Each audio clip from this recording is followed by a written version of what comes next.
next thing we're going to do in this project, before we push this into storage, is we have a real dirty barrel.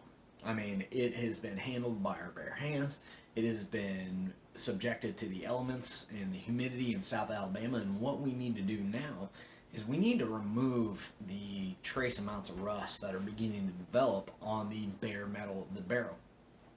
Now, the great thing is Tradition sent this to where it is able to immediately go into bluing, so they've already polished it, and we don't necessarily want to remove that polishing job that they did, because that's less work for us come April when we actually start the refinishing project.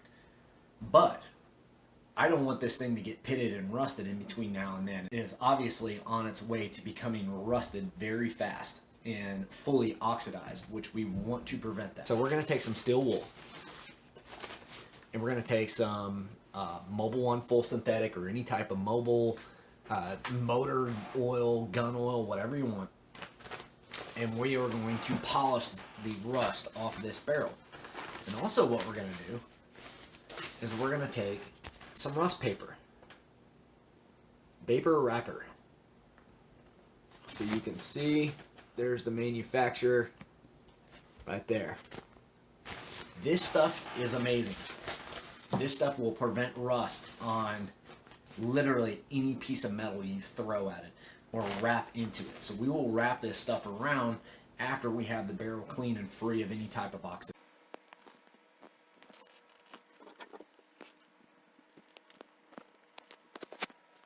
As you can see, it is rusting at a very rapid rate. We want to get that rust off and stopped.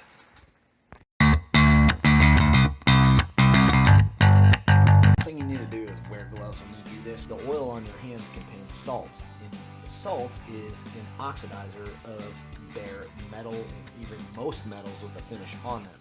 So we want to remove any trace amounts of contamination or oxidizers from our hands, and the best way to do that is going to be wearing a pair of gloves.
So we ended up deciding to polish the barrel. The reason why I did that is because the rust was just getting so bad that I was going to have to polish it anyway, and I figured since I was here, I would go ahead and get that done.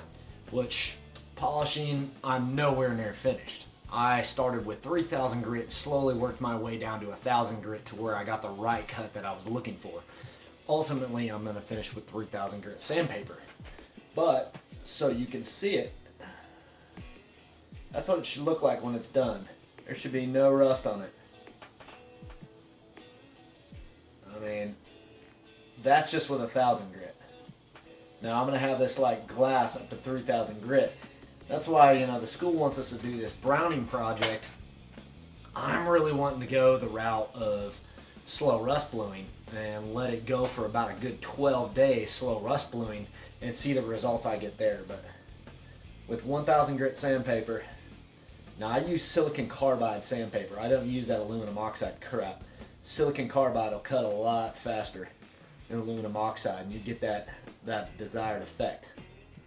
Let's see from this angle.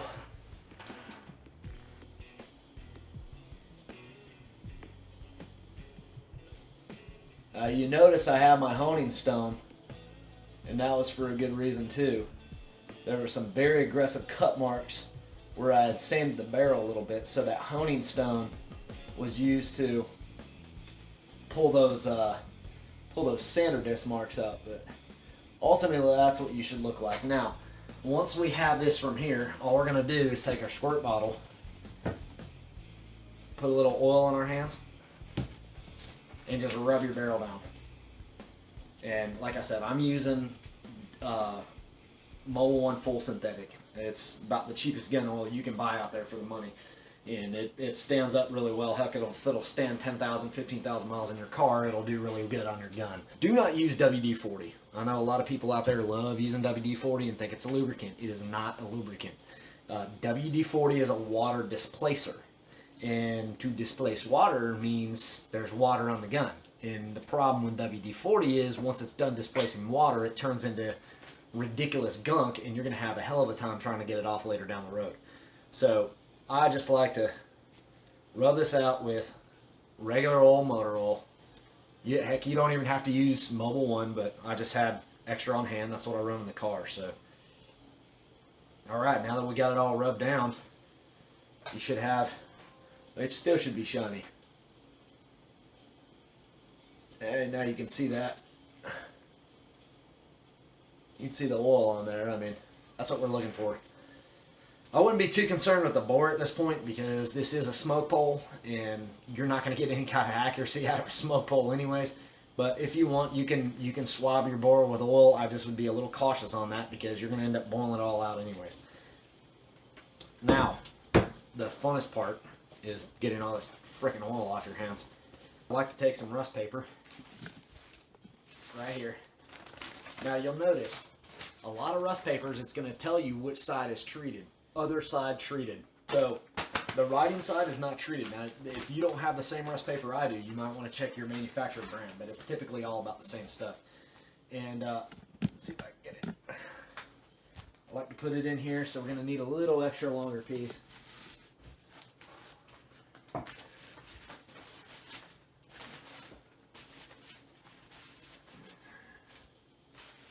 Alright, so there you are. Now I just like to flip it over each end and roll it up like a big old fat doobie. Now if you want, you can tuck your ends. And there you have your smoke pole is now wrapped. You can even tape them if you want, but there ain't no need to do that. So this will preserve the barrel and keep it in its current condition because this vapor paper right here is going to emit an oxidation barrier or some type of an antioxidant vapor. And anything that tries to oxidize the barrel, this will stop the oxidation immediately. And of course with the motor oil on there, it adds us some extra protection. That way when we do take this out and boil it in some lye, we're going to have the same polished finish on it. Obviously I have more polishing to go, so now this thing is ready to take out and begin polishing right away because I already have the oil on there. I always use oil to polish with. Now some people can use polishes. I don't recommend machine polishing, especially on an octagonal barrel, because the problem is if you don't keep a flat surface and you bump that machine just wrong on that octagonal barrel, the problem that you're going to have is you're going to round down those edges. If you notice, my edges after I got done polishing were still sharp and crisp. You want to maintain that. Really the only way to maintain that is the slow method, doing it by hand with a file. And let me tell you what, if you're doing an octagonal barrel for a customer and you do it with a hand file and you do it by hand, your work is going to show. They're going to look at that and be like, wow, that's amazing.